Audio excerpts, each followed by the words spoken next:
The Torah tells us when the Jewish people were finally entering the land of Israel after their 40-year sojourn in the desert, Lo nacham Elokim derech eretz Pelishtim, Hashem says, I don't want the Jewish people to have to be subjected to the Philistines, to the Pelishtim. It will be dangerous for them. And therefore, he took them in a circuitous route to avoid the Pelishtim.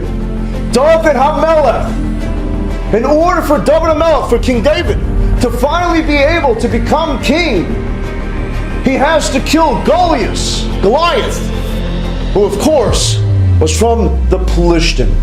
So the Pelishtim, it seems, were the barrier and the barricade. The Pelishtim were the ones that would try to stop the development of Eretz Yisrael and of Malchus Beis David, of Mashiach. So it's very interesting, because back then you had this Pentapolis, as we spoke about, these 5 cities that were Philistine, Pelishtim territory.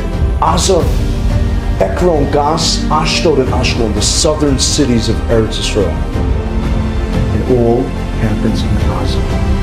Gaza was the place, if you study Sefer Shoftim, that's where Shimshon HaGibor tried to fight off the Pelishtim and fend them off. They're back now to take revenge. Thousands of years later, they're back. Genealogically, they are not related because the ancient Pelishtim were descended from Canaan, from the cursed nation of Canaan. These seem to be descended from Yishmael, but genealogically, biologically, they may not be related, but spiritually, they are reincarnations, and they are trying their best to prevent us from inheriting Eretz Yisrael. Says Radak, Rav David Kimchel, something fascinating. Radak says, the prophecy, when he speaks about Gaza, what we call Gaza, we shouldn't call Gaza. That's what CNN calls it. We don't like CNN. Gaza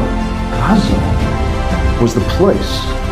Gaza was the place that they had their stronghold, that the ancient Pelishtim had their stronghold, and that's why there's a place today that really is the most volatile and hostile place surrounding Eretz Yisrael, because it beckons us to something of our past. And that's why Ashdod and Ashkelon are always in harm's way, because it was part of the Pentapolis of the Pelishtim. So says Radak, prophecy. Radak says that in the end of days, there will be a war over Gaza, and until Mashiach comes, it will stay the Philistine and Palestinian territory. But we will not have it back till Mashiach. That's what we're fighting over right now. We're seeing with our own eyes. You know, we think we're simple people. We're not simple people. We're huge. Our ancestors, for thousands of years, they didn't experience what we're experiencing.